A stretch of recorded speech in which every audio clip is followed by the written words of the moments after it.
ہے آپ ان کے تھاٹ کو جا کے پڑھیں کہ وہ کتنے ریسسٹ تھے اور بلیک کے بارے میں، بلیک لوگوں کے بارے میں ان کے کیا خیالات تھے.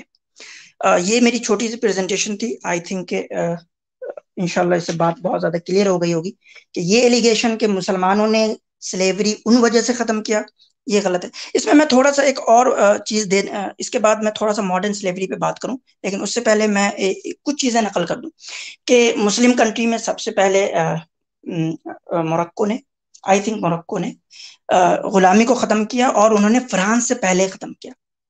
فرانس نے 1848 میں غلامی کو ختم کیا ہے، اور یہ مسلم کنٹری نے 1844 میں غلامی کو ختم کیا. اسی طریقے سے بہت سارے اصطلاحات اوٹومن امپائر میں بھی شروع ہو گئے تھے غلامی کو لے کر کے، کہ انہوں نے 1847 میں، پھر 1857 میں، پھر 1871-72 میں انہوں نے بہت ساری غلاموں کی قسموں پہ پابندی لگائی تھی. تو ایسا کچھ نہیں ہے کہ آپ یہ کہیں کہ اب یہ بھی نہیں کہہ سکتے کہ سارا کا سارا جو ویسٹ ہے انہوں نے اوٹومن امپائر سے پہلے غلامی ختم کر دی تھی. ایسا کچھ نہیں. غلامی کو ختم کرنے کا جو ماڈرن پروسیس ہے وہ بہت دھیما ہے، بہت دھیرے دھیرے چلتا رہا ہے. اور اب یہ بھی ہے کہ وہ لوگ الزام دیں گے کہ جو سب سے لیٹ ختم کیا جن لوگوں نے غلامی کو، اس میں مسلم ممالک کا نام آتا ہے. تو ان سے میرا ایک سوال ہے کہ اس مسلم ممالک پر، ان مسلم ممالک پر جنہوں نے غلامی کو بہت دیر سے ختم کیا، 1860 1850 تک کون لوگ حکومت کر رہے تھے؟ یہ وہی تو آقائیں تھے جن کے آپ جو ہے گن گاتے ہیں کہ انہوں نے سلیوری کو ختم کیا. تو انہوں نے 1860 کہہ رہا ہوں 1960 1950 تک یہی لوگ حکومت کر رہے تھے، انہی کی کالونیز تھی. تو انہوں نے کیوں نہیں ختم کر دیا ان ممالک میں غلامی کو؟ اس لیے نہیں ختم کیا کہ کیونکہ اگر وہ ختم کر دیتے تو ان کا جو اس کنٹری میں جو اکنامک بینیفٹ تھا وہ ختم ہو جاتا. اس لیے آج بھی دیکھیں نا کہ کس طرح سے وہ افریقہ کو ٹریٹ کرتے ہیں، جن کی باتیں یہ لوگ کرتے ہیں. ہاؤ دے ٹریٹ افریقنس، خاص کر جو افریقن اسٹیٹ ہیں، وہ لٹرلی یعنی کہ کلیکٹیولی وہ سلیو ہے، پورا کا پورا اسٹیٹ سلیو ہے. ہم انڈیویجول سلیوری تو بہت دور کی بات کریں. یہ کون سی سلیوری کی قسم ہے کہ فرسٹ ورلڈ نے جو ہے، جن کے آپ گن گاتے ہیں، انہوں نے پورے کے پورے اسٹیٹ کو غلام بنا رکھا ہے. ایسا تو ماضی میں کبھی کسی نے نہیں کیا کہ پورے اسٹیٹ کو غلام بنا لیا. بہرحال تو میں تھوڑی سی اب ماڈرن سلیوری پہ بات کرنا چاہوں گا کہ دیکھیں modern slavery of course exist کرتی ہے، اور یعنی کہ آئیلو کی رپورٹ کے مطابق 27 ملین پیپل جو ہیں وہ کسی نہ کسی غلامی کی شکل میں جکڑے ہوئے ہیں ماڈرن دور میں، اور اس کا حوالہ بھی میں نے جو ہے اس میں نقل کر دیا ہے. اب میں ان سے پوچھنا چاہتا ہوں کہ کیا آج کی جو ماڈرن سلیوری ہے اس کے لیے اسلام ذمہ دار ہے؟ اسلام ایک فیکٹر ہے آج کے غلامی کے لیے، یا اس کے ذمہ دار کون لوگ ہیں؟ آپ اسلام پہ تو بہت باتیں کرتے ہیں، اسلام کی غلامی کے سسٹم پہ بہت باتیں کرتے ہیں، اسلام کو بہت لعن طعن کرتے ہیں، لیکن ایکچولی جو فیکٹر ہے سماج میں آج جس کو ختم کرنا چاہیے، آپ کو پروڈکٹیو بننا چاہیے، آپ کو سماج کے پرابلمز کو سالو کرنا چاہیے جیسے اسلام کرتا ہے. اسلام سے سیکھیں آپ لوگ یہ چیز کہ اسلام جو ہے وہ کسی یوٹوپیا میں نہیں جاتا کہ ہمیں ایسا کر دینا بھائی ویسا کر دینا. اس یوٹوپیا میں اسلام بلیو نہیں کرتا ہے، وہ ریئل ٹائم پرابلمز سالو کرتا ہے. تو آپ بھی تھوڑا اسلام سے ایک اچھائی سیکھیں کہ آپ موجودہ دور کی برائیوں کو ختم کس طریقے سے کر سکتے ہیں. ماڈرن سلیوری کے لیے کون لوگ ذمہ دار ہیں اس پہ بھی تو کبھی مطلب آپ اپنی اپنی اسٹریمیں چلائیں. اتنی بڑی بڑی آبادی جو ہے، اور یہ بھی انٹرسٹنگ ہے کہ جو ماڈرن سلیوری میں جو زیادہ تر ونربل پیپل ہیں they are women and child. 55% جو آبادی ہے ماڈرن سلیو کی وہ عورتوں پہ مشتمل ہے، وہ عورتیں ہیں. تو یہ تو مطلب صاف دکھتا ہے کہ آپ ایک سیٹ ایجنڈے کے تحت ایک خاص چیز کو ٹارگٹ کر رہے ہیں، اور جو اصل روٹ پرابلم آج کی سوسائٹی میں جو ایول ایگزسٹ کرتا ہے اس کے خلاف آپ کچھ بھی کرنے کو تیار نہیں. آپ بس پیسے لیتے ہیں، آپ کو کہیں سے ملے جا رہے ہیں، آپ لیوش لائف گزار رہے ہیں، اپنے جو ہے ڈرائنگ روم میں بیٹھے ہوئے ہیں، مزے کر رہے ہیں، اور اسلام پہ یہ بس اٹھ کے آ گئے ہیں اور بس ویڈیو بنا دیا جاتا کیا ہے. تو چیزیں اتنی آسان اور سمپل نہیں ہے آج کے زمانے میں بھی. اور میں یہی کہوں گا کہ آج کے جو ماڈرن سلیوری ہے اس کے لیے بھی سب سے بہترین جو طریقہ ہو سکتا ہے وہ اسلام کا ہو سکتا ہے، اور پوری دنیا کو اسلام کے اس چیز کو قبول کر لینا چاہیے کہ وہ کیسے ماڈرن سلیوری کو ایبالش کر سکتا ہے اور اس کا حل پیش کرتا ہے. بہت بہت شکریہ، جزاک اللہ خیر. جی بہت شکریہ، بہت زیادہ لوگوں نے انسپائر کیا. یہاں پہ کامنٹس بھی بہت اچھے آ رہے ہیں. کیسر بھائی وانٹ ٹو سے سم تھنگ. جی کیسر بھائی. جی میں بس ایک جو ٹیکنیکل بیچ میں ایک کیا ڈس ہے میں اس کو میں ایڈریس کرنا چاہوں گا کہ یہ کہنا کہ دیکھیں جی انہوں نے تو لوز بنا دیے اور ویسٹ نے انہوں نے سلیوری کو ابالش کیا تو اسلام نے تو ایسا نہیں کیا. جو سلیوری امریکہ میں تھی یا ویسٹ میں پائی جاتی تھی اس کا منظر یہ ہے کہ کپاس کے کھیت ہیں، وہاں پہ بغیر قمیض پہنے ہوئے لوگ کام کر رہے ہیں اور پیچھے ایک وائٹ امریکن کھڑا ہوا ہے، اس کے ہاتھ میں چابک ہے اور وہ ان کو مارے جا رہا ہے اور ان کا خون بہے جا رہا ہے. اس سلیوری کو ویسٹ نے ابالش کر دیا. ابولیشن آف سلیوری ایکٹ 1833 امریکہ میں اور باقی جو ویسٹ میں بھی پروگریسولی لاز بنتے رہے. آپ ہمیں اسلام میں غلامی کا یہ والا تصور دکھا دیں کہ جہاں پہ غلام کام کر رہے ہیں اور آقا جو ہیں انہوں نے چابک ہاتھ میں اٹھائے ہوئے ہیں اور ان کو مار رہے ہیں، اور پھر ہم سے پوچھیں کہ آپ بتائیں کہ یہ سلیوری کہاں ابالش ہوئی ہے. یہ ایک اچھی گفتگو ہو سکتی ہے، لیکن اسلام نے جب یہ تصورات پہلے ہی ختم کر دیے ہیں کہ زبردستی کسی کو پکڑ کے آپ سلیو نہیں بنا سکتے، قرضے کی وجہ سے آپ کسی کو سلیو نہیں بنا سکتے، صرف ایک جنگی قیدیوں والا تھا، وہ اسلام نے ایک ماڈل خود ہی دے دیا ہے کہ جب وہ چاہیں اپنی آزادی خرید سکتے ہیں. اسلام نے اپنے ابتدائی دور میں، آگے مفتی صاحب بھی اس کا ذکر کر رہے تھے، کہ یہ سٹیٹمنٹ دی کہ جو غلام کو آزاد کرتا ہے، جس کی روشنی میں پھر کتنے ہی صحابہ ہیں، حضرت عبد الرحمن بن عوف رضی اللہ عنہ کا حوالہ دیا انہوں نے غلاموں کو آزاد کیا. تو یہ ایبولیشن تو ختم ہو چکی تھی. جو امریکہ نے غلامی کی بدترین شکل ابولش کر دی جو کہ اسلام میں تھی ہی نہیں، تو اسلام سے کیا گلا ہے کہ اسلام یعنی کہ جو چیز تھی نہیں اس کو اسلام کیسے ابولش کرے.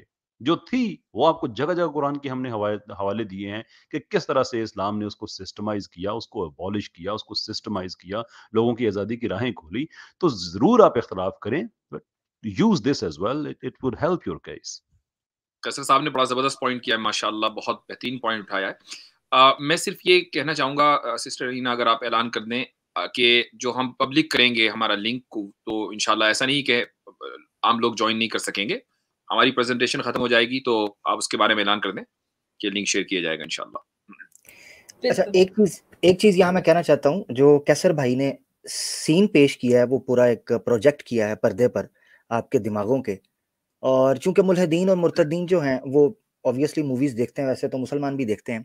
تو ایک مووی ہے 12 years a slave، سلیو جو ہے 12 سال، یہ ٹھیک ٹھاک جو ہے نامینیٹڈ مووی رہی ہے، اور یہ ریئل لائف سٹوری ہے سولومن نارتھ اپ کی، اور ارلی 1800s میں یہ مووی آپ دیکھیں، اور یہ کئی ایوارڈز کے لیے، اکیڈمی ایوارڈز کے لیے یہ نامینیٹڈ مووی ہے.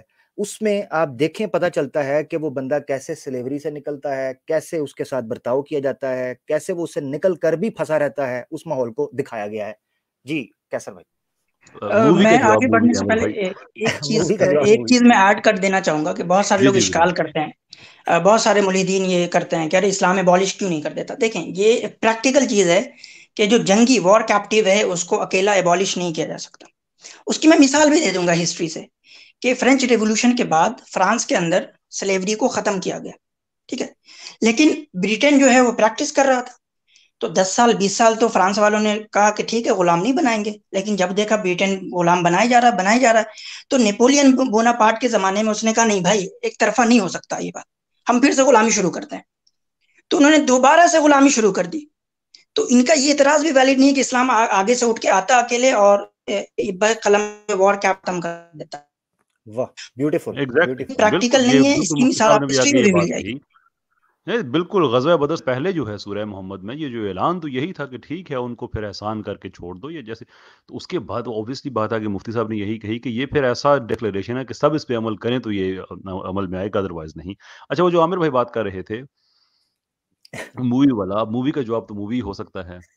جو جینگو انچینڈ ہے اس میں ایک بڑا پروفاؤنڈ ڈائلاگ ہے کہ جس میں جب جینگو کو، جیمی فوکس کو جب وہ آزاد کرا کے وہ ڈاکٹر لے جاتا ہے اپنے ساتھ اور اس کے بعد پھر اسے کہتا ہے کہ کیا تم باؤنٹی ہنٹر بنو گے میرے ساتھ، تو جو اس کا جواب تھا وہ انکیپسولیٹ کرتا ہے کہ مجموعی طور پہ جو غلاموں کے جذبات ہوتے تھے ان کے سلیو ماسٹرز کے حوالے سے. اس کا جواب یہ تھا، اس کا مفہوم یہ ہے کہ میں وائٹ مین کو قتل کروں گا اور مجھے اس کے پیسے بھی ملیں گے، ایبسولوٹلی بالکل میں جاب کروں گا. یعنی کہ ریزنٹمنٹ اس حد تک تھی کہ وہ اس چیز یہ دیکھ اس نے یہ نہیں پوچھا کہ یہ کام اخلاقی طور پہ جائز ہے یا یہ برا کام ہے یا اس کا کوئی اور اس نے جزیات میں نہیں گیا. سمپل چیز, گوروں کو مارنا ہے اور پیسے ملیں گے, میری طرف سے ہاں سمجھو. یہ اس زمانے کا یہ جو کلچر تھا جو ریفلیکٹ انہوں نے اس مووی میں کیا ہے. تو بھائی ہمیں بتائیں کہ اسلام میں کوئی ایسا کلچر تھا جس کو اسلام نے ابولش کرنا تھا, تو پھر تو بات بنتی ہے. ادروائز تو یہ بڑی عجیب و غریب بات ہے کہ ایک چیز ایگزسٹ ہی نہیں کرتی ہے, اس کو کون ابولش, کیسے ابولش کریں اس کو ہم. زبردست. اچھا ایک اور چیز اب میں یہ لے لیتا ہوں کیونکہ مووی کا جواب مووی ہے تو پھر مووی کا جواب مووی. اچھا یہ میں سلیوری کے اوپر صاحب آپ جائیں اب میرے خیال میں پھر. اوور آل آپ لوگ مجھے جو گمراہ کر کے کانسیپٹ چھوڑیں ہے, میں بڑا معذرت چاہتا ہوں کہ بڑے بڑے ہمارے جو علماء ہیں ان کی موجودگی کے اندر یہ ریفرنسز اس لیے دینے پڑ رہے ہیں کہ کچھ لوگ کتابوں سے زیادہ آج کل ڈاکومنٹری سے, موویز سے, ویژولائزیشن سے سمجھ رہے ہیں. زمانہ وہ آ گیا تو ہمیں اس کے مطابق کچھ چیزیں ریفر کرنی ہوں گی کتابوں کے ساتھ ساتھ. اچھا نیٹ فلکس کے اوپر اور آن لائن بھی آپ سرچ کر سکتے ہیں 13th, یہ بیسیکلی 13th امینڈمنٹ تھی جو ابراہم لنکن کے یک جنبش قلم کے ساتھ تباہی مچ گئی تھی اور پھر اس نے کتنے لوگوں کو پھڑکا کے جو ہے سارا کیا, بعد میں اسیسینیشن ہوئی. اینی ویز اس تب سے لے کے یعنی 1800 سے لے کے 19ویں صدی کے مڈ سے لے کے اب تک نیٹ فلکس نے وہ ڈاکومنٹری بنائی ہے, اور میں حیران ہوں کہ کیسے نیٹ فلکس نے اس کو رکھ لیا ہے اور کیسے وہ پڑی ہوئی ہے 13th. اس میں انہوں نے بیان کیا ہے کہ کیسے 13th امینڈمنٹ نے سلیوری کو تو ختم کیا, مگر جو پریزن کے نام کے اوپر, جو کرمنلز کے لیے پریزن, اس کے نام کے اوپر جو چیپ لیبر اسی سٹائل کے اندر اکٹھی کی جا رہی ہے 2.8 ملین, یعنی کئی ملکوں سے زیادہ آبادی کی صرف اور صرف امریکہ کی جیلوں کے اندر پڑا ہوا ہے. اور کس طریقے سے انٹرنیشنل جو آپ کی پروڈکشن ہاؤسز ہیں وہ جیلوں کے اندر چیپ لیبر کے طور, چیپ لیبر کیا, free labour, free of cost, ان کو چند جو ہے وہ تھوڑے سے برتن دے دیے, اچھے کپڑے دے دیے, اس سے وہ پروڈکشن کرواتے ہیں اور کس طریقے سے کام ہو رہا ہے یہ ضرور دیکھیے گا, آپ کو پتا چلے گا. گوانتانامو بے کا اس میں ذکر ہے, ابو غراب جیل کا ذکر ہے, عراق کے پریزنر کے ساتھ جو کیا اس کا ذکر ہے, سیرینز کے ساتھ جو کیا اس کا ذکر ہے, افغانستان کے ساتھ, یعنی ڈاکومنٹڈ ہے وہ. یہ فلم کی بات نہیں کر رہا, آفیشیل ویڈیوز, ڈاکومنٹیشنز کے ساتھ, سٹیٹس کے ساتھ انہوں نے بیان کیا ہے کہ کس طریقے سے ماڈرن سلیوری کو ختم کرنے والے, یہ ایک آپ کا دوست ہے کیسر احمد راجہ صاحب, بڑا محبوب, وہ جو جیولوجسٹ ہے, وہ خود کہتا ہے میں ماہر آرکیولوجسٹ ہوں, وہ بندہ کہتا ہے کہ جناب ابراہم لنکن جو رسولوں سے عظیم تر کدو. بہت شکریہ. I mean, this is, یہ وہ پرابلم ہے جو لوگوں کو سمجھ نہیں آتا کہ جب آپ کسی چیز کو ایک فریم ورک میں لائے بغیر آپ اس کو ختم کرنے کی کوشش کریں گے تو ایسا ہی ہوگا. ابھی آپ نے 13th امینڈمنٹ کی بات کی کہ وہ صرف آن اسٹروک آف اے پین, اس کے بعد پھر کتنے لوگ جو ہیں ان کا قتل عام ہوا, کتنے, یہ جو انکل ٹام کی ٹرمینالوجی ہے یہ بھی وہیں سے آئی جو اس سے پہلے ایک ناول لکھا گیا تھا اینڈ سو فورتھ. اس کے بعد آپ دیکھیں جو 18 امینڈمنٹ تھی وہ بھی بڑی سیکھنے والی ہے کہ جس میں تقریباً 12-13 سال کے لیے شراب پہ پابندی لگائی گئی تھی کہ ایک دم سے آئین میں ترمیم کر دی 1920 سے لے کر 1933 تک کہ شراب جو ہے امریکہ میں یہ حرام قرار دی دے گی, سو ٹو اسپیک. وہ جو ایبولیشن کا ٹائم کہا جاتا ہے, اس ایبولیشن کی ناکامی ہی اس وجہ سے تھی کہ ایک دم سے چونکہ انہوں نے سسٹم سے شراب کو ختم کیا, اتنے گینگ بنے, اتنا وائلنٹ کرائم ایک دم سے اوپر گیا کہ گورنمنٹ 12-13 سال تو انہوں نے ریزسٹ کیا, اس کے بعد انہوں نے پابندی ہٹا دی کہ نہیں, سڈن چینج نہیں. آئیڈیا یہ ہے کہ آپ جب بھی چینج لے کے آتے ہیں پروگریسولی, ابھی وفاقی شرعی عدالت پاکستان میں انہوں نے سود کے خلاف ایک تاریخی فیصلہ دیا ہے, ایک بار پھر پہلے بھی دیا تھا لیکن وہ امپلیمنٹ نہیں ہو سکا کسی وجہ سے. تو اس میں جو سود کو فوری طور پہ تو انہوں نے کہا ہے کہ جو لفظ سود ہے یہ تو شکوں سے فوری طور پہ ختم ہوگا, تھنک جون سے ختم ہو رہا ہے وہ, لیکن اوور آل جو انہوں نے فریم ورک دیا ہے وہ 2027 تک دیا ہے, بیکاز دے ریئلائز کہ سود کو ایک دم سے اگر پاکستانی معیشت سے آج ہم ختم کر دیں تو پوری کی پوری معیشت کلیپس کر جائے گی. یہ آج کل کے حالات میں آپ سمجھنے کی کوشش کریں کہ اسلام نے کیوں ایک دم سے یہ جو اسیران جنگ والی سلیوری تھی اس کو ایک دم سے ابولش کیوں نہیں کر دیا. ایک تو وجہ یہ تھی اپنی جگہ پہ کہ یہ ایسا ڈکلیریشن ہے کہ سب کو اس پہ عمل کرنا چاہیے تھا, لیکن جو باقیوں نے نہیں کیا. دوسری وجہ اس کی یہ ہے کہ پوری کی پوری آپ کا اکنامک سسٹم کولیپس ہو رہا ہے, تو اس کا ایک بہتر طریقہ ہے لاسٹنگ بنانے کے لیے کہ آپ اسے پروگریسولی ایک فریم ورک کے ذریعے اس کو ختم کریں, جو کہ اسلام نے ختم کیا. اب اس کے علاوہ آپ کو کوئی چاہیے سم تھنگ وچ از زیادہ ایکسٹراڈنری ہو یا زیادہ اس میں رومانسزم ہو, تو وہ آپ لے کے آئیں, ہم آپ کو سننے کے لیے تیار ہیں, لیکن عقلی بیسس پہ یو ہیو نتھنگ ٹو سے. جی بہت شکریہ کیسر بھائی. اور میرے خیال سے ویسٹ کو اس لیے بھی, یہ میرا پوائنٹ آف ویو ہے اور دیٹ اسٹیبلش بھی ہے کہ 1834 میں ڈیلفن لا لورین ایک میڈم تھیں, انہوں نے اپنے سلیوز کو زندہ جلا ڈالا تھا. اس طرح کے بہت سارے کیسز ہو رہے تھے. روٹس جو ہے وہ ایک بہت ہی فیمس ڈاکیومنٹری